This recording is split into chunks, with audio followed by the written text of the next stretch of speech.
I am 45 years old, and if you had asked me a few years ago, I would have said my life was ordinary.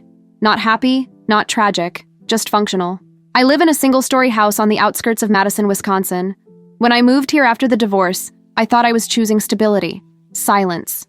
I was married for almost 2 decades to my ex-husband, a man raised inside a family business, surrounded by spreadsheets and formal dinners. We met in college, married young, did everything in the right order: house, daughter, routine. But at some point, without any official announcement, we turned into roommates who were too polite to admit that we no longer chose each other. When the marriage finally ended, there were no broken glasses or slammed doors. It was a long, tired conversation, as we agreed that staying together was pretending too much. Our daughter was in the next room, wearing headphones. After the divorce, we promised to keep everything normal. That word came back. Normal meant birthdays together, cordial messages, shared decisions about school, schedules, our daughter's future. Normal meant me swallowing the discomfort when he started showing up with his new partner, first as a friend, then as a fixed presence. His house was closer to the school, bigger, fuller. There were always people coming and going, laughter in the kitchen, soft music playing while dinner was being prepared. His new partner had that easy way of fitting in, of asking how the day had been, of remembering dates. Nothing about her was offensive. That almost made everything worse. I told myself it was good, that it was healthy, that my daughter having more adults who cared about her was a privilege. Still, there were nights when I wondered when my presence had become optional. My daughter was in her final year of high school when I started to feel this more clearly. She arrived at my house with fewer stories, shorter answers, her phone always in her hand, smiles that appeared when her father's name showed up on the screen. I asked about plans, about college, about money, and she said there was still time. I have worked my whole life. I am not rich. I never was. I have a stable profession, an income that pays the bills and lets me save a little. I always thought that would be enough. But on the other side, there was a family used to solving problems by writing checks. There was a grandfather who believed in effort, but who also had resources. I tried not to compete.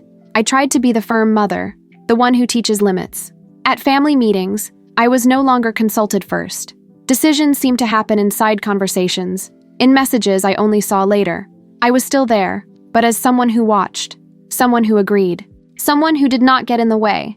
And the most disturbing part is that, for a long time, I accepted this as part of the silent divorce agreement.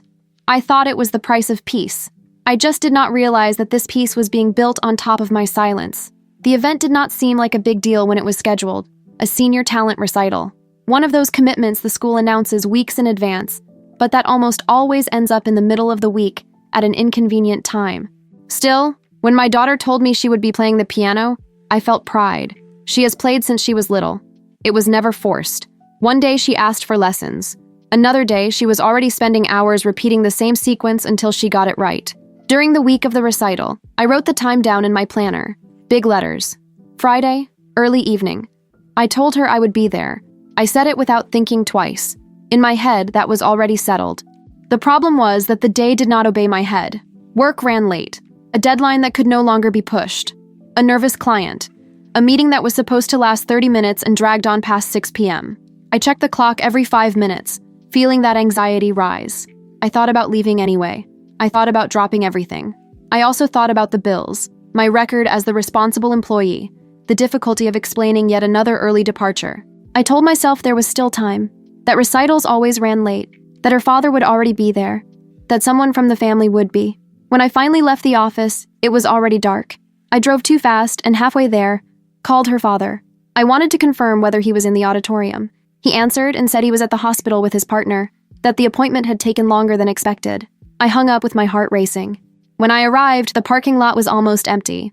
I entered the auditorium just as people were starting to applaud. Loud applause, the kind that signals something important has just ended. My daughter was no longer on the stage. She had won. I found out later. At that moment, all I saw was the empty bench, the closed piano, and a group of students getting up to leave. I looked for her in the crowd. She was not there. I found my daughter outside, walking alone toward the bus stop. She got into the car without saying anything, sat in the back seat, buckled up, and stared out the window. I tried to break the silence, asked how it had been. She answered with short sentences, dry, the kind of answers that do not invite continuation. When I stopped at her father's house to drop her off, she finally spoke. She said it had not been a problem that he was late. She said she understood, that he had been taking care of his pregnant wife. Then she turned her face toward me and said, without raising her voice, that I always prioritized work. I did not respond, not because I had nothing to say, but because anything would have sounded like a defense. I knew I had failed, the kind of failure that seems small to the person who commits it and enormous to the one who feels it. The following weekend, I tried to make up for it. I took her to lunch at her favorite place, ordered her usual dish, asked questions, smiled. She was polite, even kind. But something had changed. There was a new distance in the way she looked at me, as if she were evaluating me, as if she were deciding which shelf to put me on. And I, trying to be mature, told myself this would pass, that teenagers hold grudges and then forget, that I was exaggerating. Today, looking back, I see that day as the first cut. The conversation about college did not start as a fight. It started like almost everything between us at that stage. Overly cautious, overly polite, full of detours. It was during an ordinary lunch, on an ordinary day. My daughter had come to stay with me for a few days because her father's partner was advancing in her pregnancy and needed more space, more quiet. I accepted without thinking. We were sitting at the kitchen table. She was scrolling on her phone, but I could tell she was rehearsing something. She asked, without beating around the bush, whether I had already thought about how we would handle college costs. I took a deep breath before answering. I explained that I had savings, that I was willing to pay half the tuition, that her father had agreed to cover the other half. She frowned, said she found it hard to believe her father would follow through, that with a new baby coming, it was obvious he would not shell out that much money. She said it without anger, as if it were just a fact. That made me tense. Not because I completely disagreed, but because I felt the weight starting to slide onto my lap. I said I could not afford to pay everything, that it was not fair, that student loans existed for a reason, that many people went through that. She was silent for a few seconds. Then she said she did not mind her father not helping, that she held no resentment, not toward him, not toward his partner. She said this while looking directly at me, as if she were trying to convince me of something I had not asked. Then she almost begged me to find a solution, said she did not want to start adult life in debt, said that would change everything, said she needed me. I felt my chest tighten, because I wanted to help, because I had always wanted to be the safe place. But at the same time, part of me was screaming that this was crossing a line. That helping could not mean erasing myself, and that love should not come with an invoice attached. I suggested the loan again, said I could help her understand the process, that it was not the end of the world. That was when the mood soured for good. She stood up abruptly, shoved the chair back, and left the kitchen, leaving me talking to myself. I sat there, trying to understand at what point the conversation had turned into a confrontation.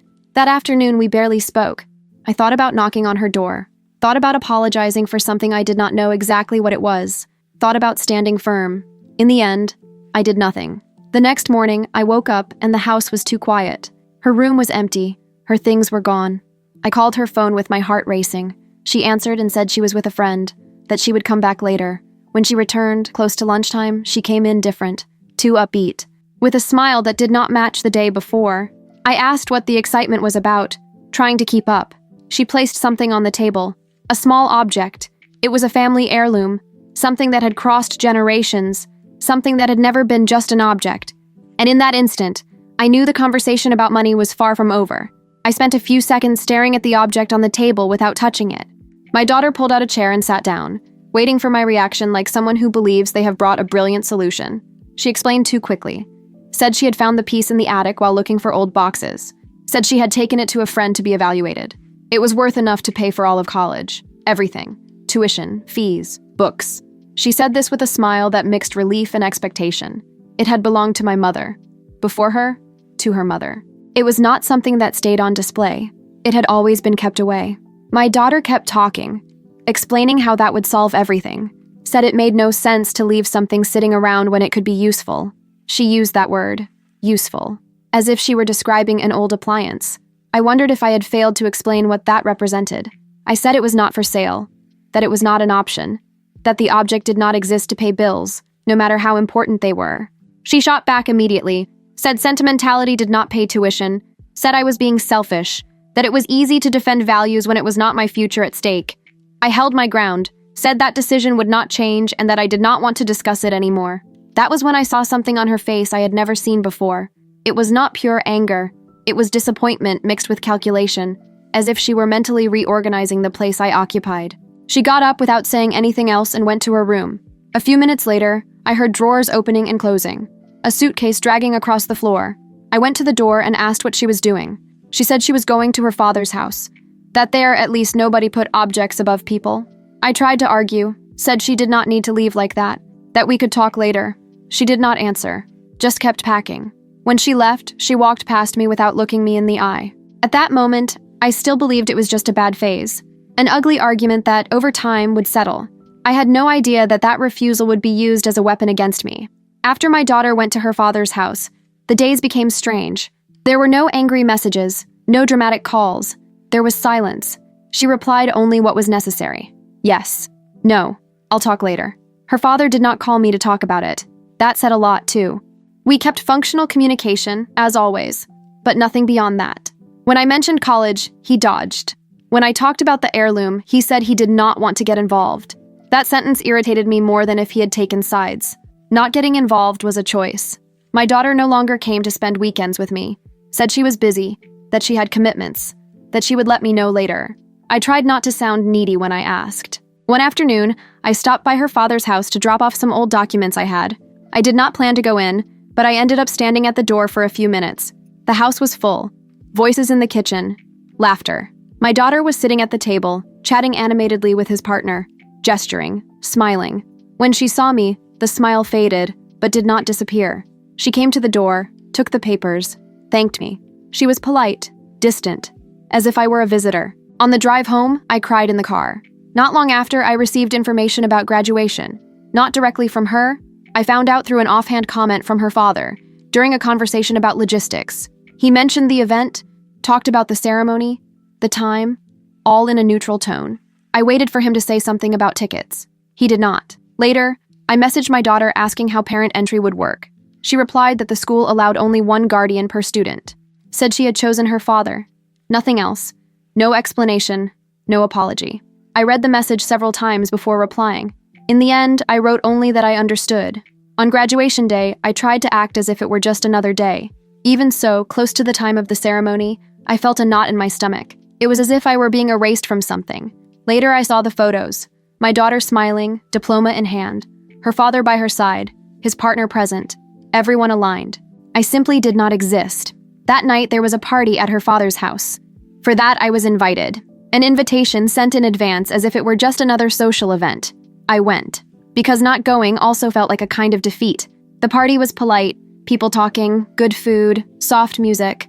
My daughter moved through the space like someone who belonged. Her grandfather was there. He watched everything in silence, as he always did when he was evaluating something. When it was time for speeches, my daughter took the microphone. She talked about effort, about the future, about the support she had received. She thanked her father, thanked his partner, calling her her lucky charm, spoke about the new family she was building. I stood there, waiting for my name to appear somewhere in her speech. It did not. When the speech ended, I applauded along with everyone else. Her grandfather looked at me, a long, attentive look. He noticed. Shortly after, he pulled my daughter aside to talk. I did not hear what was said. I only saw gestures firmer than usual. Minutes later, she returned with a closed-off expression, came up to me and asked to talk in private. I thought it would be an apology. It was not. She accused me of ruining her day, said her grandfather had interfered because of me, that I had told him things I should not have, that I was always trying to make myself the victim. I tried to explain that I had not said anything, that I had not asked for intervention. She did not want to hear it, said I ruined everything, that I should have sold the heirloom, that none of this would be happening if I had done the right thing. I left the party before it ended. I left without saying goodbye. Update 1. The next day, I received an urgent call asking me to go to her father's house. When I arrived, I found everyone gathered in the living room. My daughter was crying. Her father looked irritated. The grandfather was standing, holding some papers in his hands. That was when I found out her father had asked the grandfather for money, trying to convince him to pay for college. The grandfather was furious, said it had crossed a line, said he did not tolerate manipulation. Then he revealed that he had prepared a gift for my daughter, documents for a company that would be put in her name after graduation. He tore the papers up in front of everyone, said he had been wrong about her character, that he would not reward ingratitude, that she needed to learn that choices have consequences. My daughter begged, cried. Her father tried to intervene. The grandfather told them to stop. Then he turned to me and said I should not pay even my share of college, after the ingratitude she had shown me in front of everyone, that it would be the only way for her to understand reality. He left without looking back. I stood there in shock, with my daughter asking me to fix everything, her father accusing me of causing that disaster, and the feeling that nothing was under control anymore. In the days following the party, my daughter smiled in carefully framed photos, always beside her father and his partner. Captions, talking about unconditional support, about sustaining love, about gratitude. I was not in any of them. At first, I tried to act like an adult, told myself social media meant nothing, that it was just appearances. Her paternal grandfather started calling me more often after graduation. He did not ask directly, made loose comments, asked how I was, how I felt. He had always been a man of few words, so that extra concern put me on alert. At some point, he said he had been bothered by the speech. A few days later, he asked to talk to me in person. He was direct, asked what had really happened between me and my daughter, asked about the money, about the heirloom, about the decision not to sell it. I told him everything. When I finished, he said he was disappointed, not only with her, but with his son as well. That was when I understood that the punishment on the night of the party had not been an impulse. It was the conclusion of an internal process. Meanwhile, my daughter kept acting as if nothing had changed. She messaged me asking me to talk to her grandfather, said he was exaggerating, that it was cruel, that I, as her mother, had an obligation to fix it. Her father started calling me more often too, not to talk, but to accuse, said I had turned his father against them, that I was destroying my own daughter's future out of pride. My daughter called crying, said she was desperate, that her grandfather had been cruel, that her father could not convince him of anything, that everything had gotten out of control. In one call, she said she did not care about the company, that she just wanted to study. In the next, she screamed that they were destroying her future because of an old object. When I tried to explain that I could not force her grandfather to change his mind, she accused me, said I had influenced him, that he listened to me, that I was choosing not to use that. Her father called afterward, only irritation. He said the situation was affecting his household, that his partner was stressed, that the atmosphere was unbearable, that I needed to act like an adult and fix what I had started. At one point, he even said that if something happened with the pregnancy, the responsibility would be mine. At night, alone, I did the math, reopened spreadsheets, thought about how much I had saved, thought about how long it would take to recover that afterward, thought that maybe paying my share was still a possible gesture. My daughter started alternating between long messages and punitive silences. One day she called me the only person she trusted. The next, she ignored me completely. When she replied, she was curt. I went 2 days without receiving calls from my daughter. None. Her father also disappeared. That should have been a relief, but it became another form of pressure. On the third day, her father showed up at my house without warning, knocked on the door in the middle of the afternoon. I opened it already tense. He walked in without asking, sat on the couch as if he still lived there, said the situation was unbearable, that their daughter cried all the time, that his partner barely slept, that everything had become hell. When he finished, he asked me directly if I could not call his father and fix this like we always did.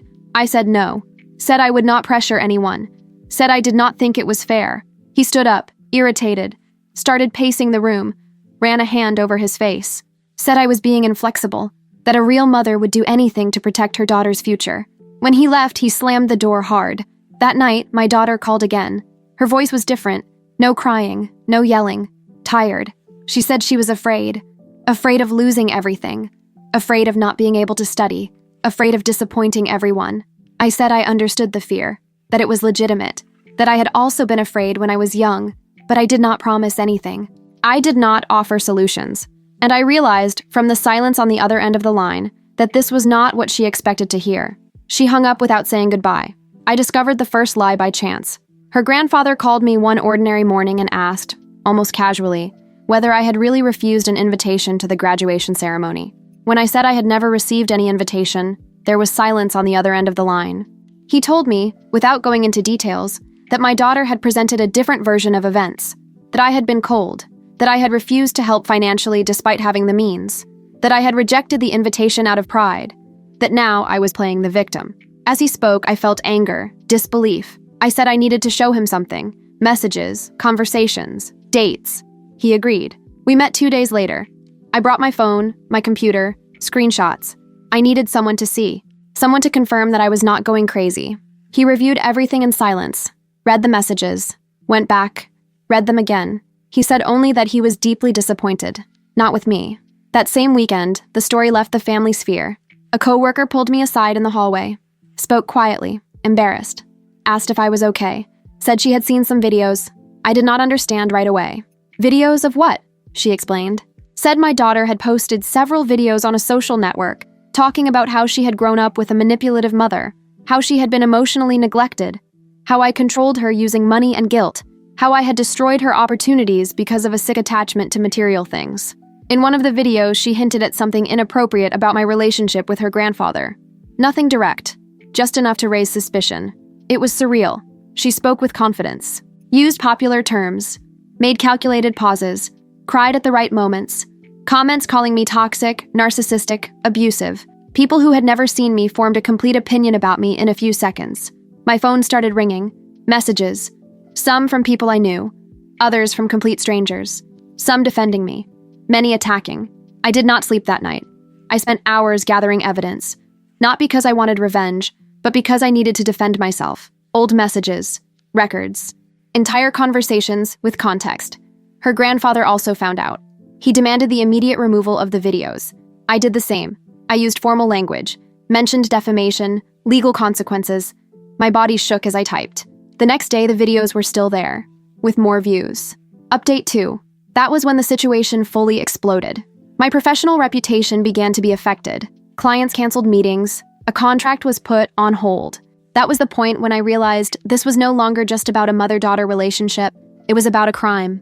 Her grandfather decided to act. He hired a lawyer, gathered his own evidence, said he would not allow the family company to be associated with that kind of exposure, talked about a lawsuit, about limits. For the first time since everything began, I felt someone was putting a real brake on that avalanche. My lawyer got in touch. The conversation was objective. He explained what constituted defamation, what could be used as evidence, what the possible next steps were. As he spoke, I observed that something had hardened, a clear boundary. Her grandfather called afterward, did not say much, said he had enough screenshots, said he did not intend to proceed with the lawsuit if there was an immediate and public retraction, said also that the situation had gone beyond any acceptable family conflict. That night, I received a long message from my daughter. There was no apology, there were justifications. She said she was only telling her truth, that I needed to understand how hard it had been for her to grow up feeling sidelined, that the internet had finally given a voice to someone who had never been heard. I did not reply. Her father tried to call me that same night. I did not answer. He sent messages saying it had gone too far, that no one had imagined that scale, that now everyone was paying the price. I knew that was not the last consequence. I knew something bigger was forming. The ultimatum came in writing, a short email sent by the grandfather's lawyer, addressed to my daughter's father and to her. Formal language, cold, clear deadline. Either there would be a complete public retraction or the lawsuit would proceed. That same afternoon, her father asked to meet at his house, said we needed to talk like adults. I accepted, not out of hope for reconciliation, but because I knew ignoring it would only prolong the tension. When I arrived, the house felt different, too quiet. His partner was not in the kitchen as usual. My daughter was sitting on the couch, arms crossed. Her father paced back and forth, talking too much before I even sat down. He started by saying everything had gone too far, that no one wanted a lawsuit, that it would harm the family business, that the internet was cruel. My daughter stayed silent, staring at the floor. The grandfather's lawyer arrived a few minutes later, sat at the table, opened the folder, and explained the conditions again. Public retraction, explicit acknowledgement of false information, commitment not to repeat it. Otherwise, the lawsuit would be filed in the grandfather's name and in mine. That was when my daughter exploded. She jumped up, started screaming that everyone was against her, that no one cared about how she felt, that I had destroyed everything from the beginning. Her father's partner appeared in the hallway, visibly shaken, asking her to stop making a scene.